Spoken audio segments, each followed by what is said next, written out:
merci de m'avoir invité pour en parler. Alors je ne vais pas parler de choses théoriques ou comparatives, je vais parler du système français tel que moi je le vis comme avocat.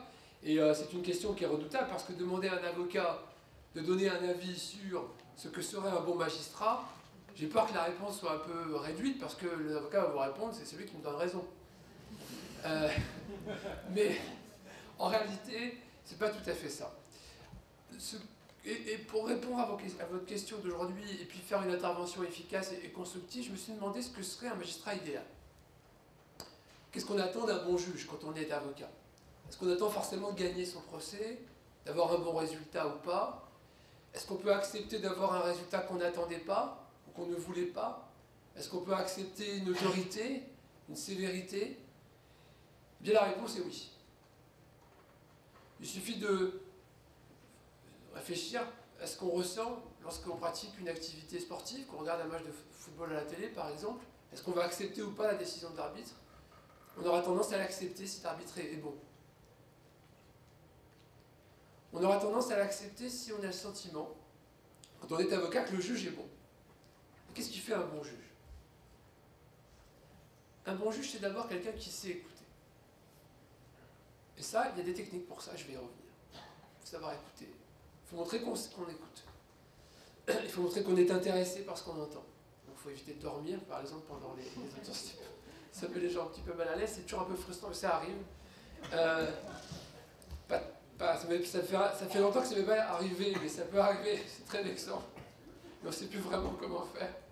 Donc la première chose, c'est l'écoute. Ça a une fonction extrêmement puissante, j'y reviendrai aussi. La deuxième chose, c'est l'autorité. Bizarrement, l'avocat aime le magistrat qui sait faire preuve d'autorité. Pas d'autoritarisme, mais d'autorité.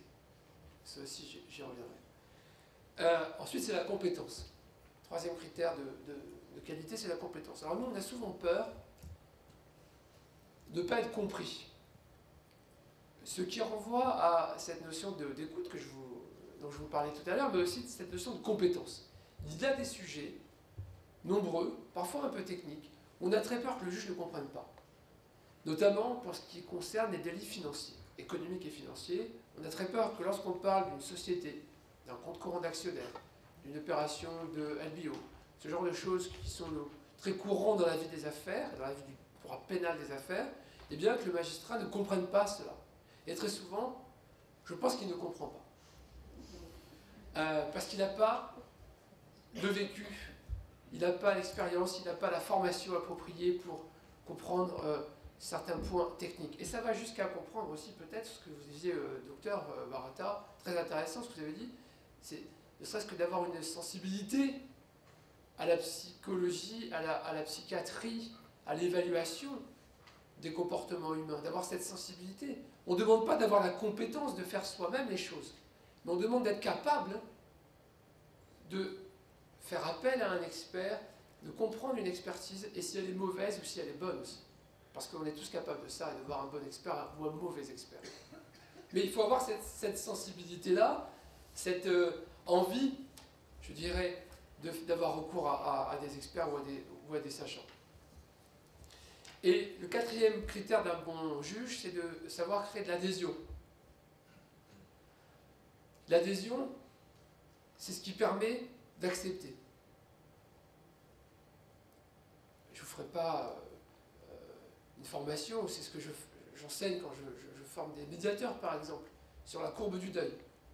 Comment accepter quelque chose qui est inacceptable. Et cette adhésion-là, que le magistrat va créer, permet aux gens d'accepter.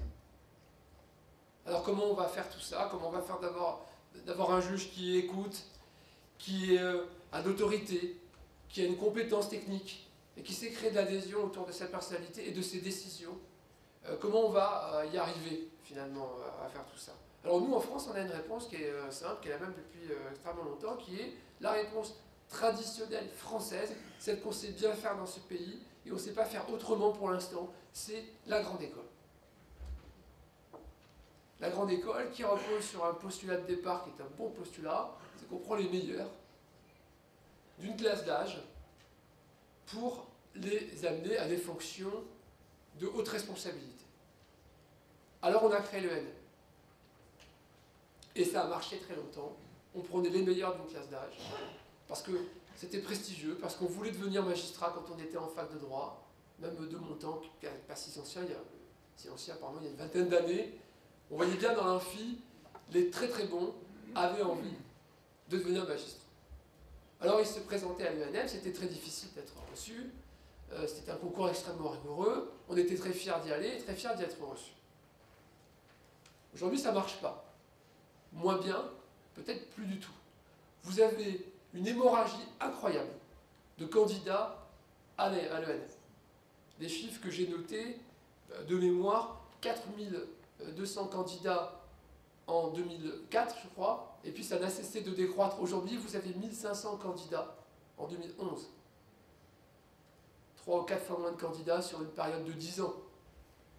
Ce qui est très révélateur du fait que la magistrature n'attire plus, ne fait plus rêver, n'est plus un métier aussi prestigieux qu'avant, et c'est bien malheureux. Et c'est bien dommage, parce que c'est un métier extrêmement important dans une démocratie élevée. Il faut une magistrature élevée. Il y a les problèmes d'argent, les problèmes de matériel, d'organisation, de budget aussi, qui sont, je trouve, très gênants, mais ce n'est pas le débat du jour.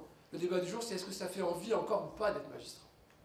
On voit qu'à la fac, ça ne fait pas très envie. Alors ce système d'avoir une école, une grande école qui forme des gens, est-ce que c'est en soi aussi un bon système? Est-ce que c'est pas ça qui fait que finalement on a moins envie d'être magistrat aujourd'hui? On peut se poser la question de savoir finalement si de prendre des jeunes pas du tout aguerris, qui sont à la fac, de les sélectionner à outrance, de leur faire sentir qu'ils sont sélectionnés à outrance, qu'ils sont l'élite de l'université, de la nation judiciaire, de les mettre à part pendant X années. Je crois que c'est 31 mois la formation à l'ENM, c'est extrêmement long. De les mettre entre eux, et puis de les lâcher ensuite dans la nature judiciaire pour qu'ils jugent, est-ce que c'est un système intéressant? Alors il y a des bémols, oui je sais qu'il y a des bémols, je sais qu'il y a des stages, je sais qu'il y a des formations. Il y a même des tentatives de mettre des stagiaires magistrats en cabinet d'avocat. Ça a existé, moi j'en ai eu, des stagiaires magistrats chez nous, je ne sais même plus si ça existe encore. Voilà, alors, il y a eu donc c'est peut-être une réalité, je vois que vous avez une réaction, là, vous ferez partager la slide tout à l'heure, c'est très très bien. Je pense que ce que je dis peut-être vous dérange un petit peu, mais c'est pas grave, c'est normal. Mais il faut faire bouger les lignes, donc si ça dérange personne, ben, on n'a rien à faire ici. Hein. Je veux dire, on reste chez soi, et voilà, on parle entre nous. Il faut que les lignes bougent. Donc ce système-là, qu'est-ce qu'on fait avec? Est-ce qu'il est bon ou pas bon? Alors il y a d'autres pays, et je vais en parler aussi un peu, je connais un peu le système, où on ne fait pas pareil. Et le système est différent, c'est le système accusatoire. Vous savez, vous l'avez dit à l'introduction, c'est un système que j'aime assez. Que j'aime assez, par opposition à l'inquisitoire pur que j'aime pas. Et dans certains pays, donc on prend des gens qui ont été d'abord avocats pour en faire des magistrats.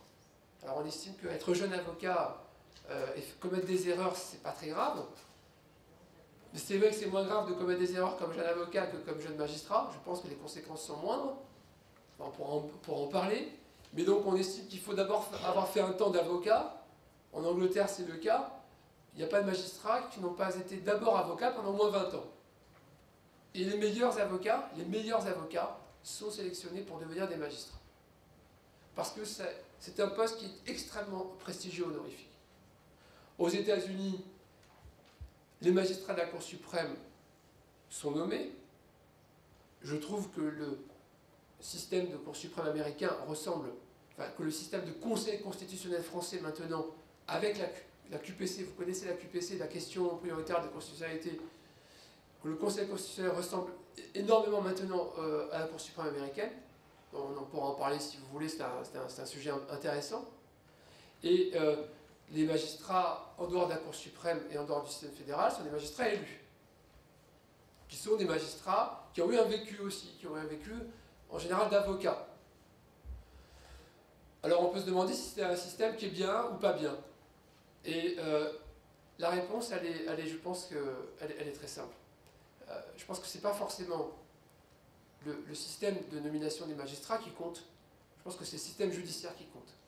Je pense que c'est de savoir comment on va intégrer les magistrats dans un système pour leur permettre d'exercer leur métier. En France, on demande beaucoup aux magistrats, sans doute beaucoup trop. On leur demande d'être celui qui enquête, lorsqu'il est juge d'instruction. On lui demande d'être celui qui enquête, même à l'audience, quand il est juge correctionnel. Il doit poser les questions, il doit mener les débats. Il doit juger de savoir s'il nomme un expert, de savoir si l'expert a bien fait son boulot ou pas, d'apprécier le résultat. Il doit ensuite déterminer la peine lui-même. Et finalement, dans beaucoup de pays, c'est pas tout à fait comme ça que ça fonctionne. Il y a beaucoup moins de responsabilités sur les magistrats. Il y a beaucoup plus de délégation, je dirais, du magistrat vers les parties dans le système accusatoire, qui fait que le magistrat va avoir automatiquement beaucoup plus de hauteur, sera pas celui qui va forcément ferrailler à l'audience, poser des questions, montrer qu'il n'est pas d'accord, mais il va plutôt organiser, canaliser un débat. Et dans les pays anglo-saxons que je connais un petit peu, il y a un prestige incroyable des magistrats qui sont des gens qu'on n'imaginerait même pas contester. Mais pourquoi on ne les conteste pas? Parce que finalement, très souvent, dans les procès importants, ils ne décident pas. C'est le jury qui va décider. C'est les gens, c'est vous, c'est moi, c'est les gens qui sont dans un jury qui vont décider, qui vont prendre une décision de dire coupable, pas coupable, fautif, pas fautif, condamnons, ne condamnons pas. Donc on a ce système qui finalement est une délégation du pouvoir de juger et de sanctionner, qui est délégué de l'autorité judiciaire vers le peuple. C'est le peuple qui va décider, juger et condamner. En France, on n'a pas ça, on a un système extrêmement concentré, qui est l'héritage d'un vieux système, qui est un système inquisitoire. Et je dirais, peut-être pour terminer un petit peu mon propos, que ce système-là doit évoluer. Et d'ailleurs, il a évolué, on est confronté à une évolution, mais le problème, c'est qu'on ne sait pas vraiment où on en est encore. On manque de repères, on manque peut-être de cadres, de solutions concrètes, mais on voit bien que le système inquisitoire français a beaucoup changé sous les coups de boutoir de la Cour européenne des droits de l'homme. Il n'a pas changé tout seul. Il a changé aussi par l'évolution des mentalités. Il a changé par le regard que portent les justiciables sur leur système judiciaire, parce que ce regard aujourd'hui, il est très médiatique, tout se sait immédiatement, donc on a bien une opinion qui se fait dans les 10 minutes de l'information, et tout ça fait que le système a énormément évolué. Alors, avant de toucher les deux mots du système, je vais vous dire comment le NM aussi a essayé peut-être de changer et de faire avancer les choses.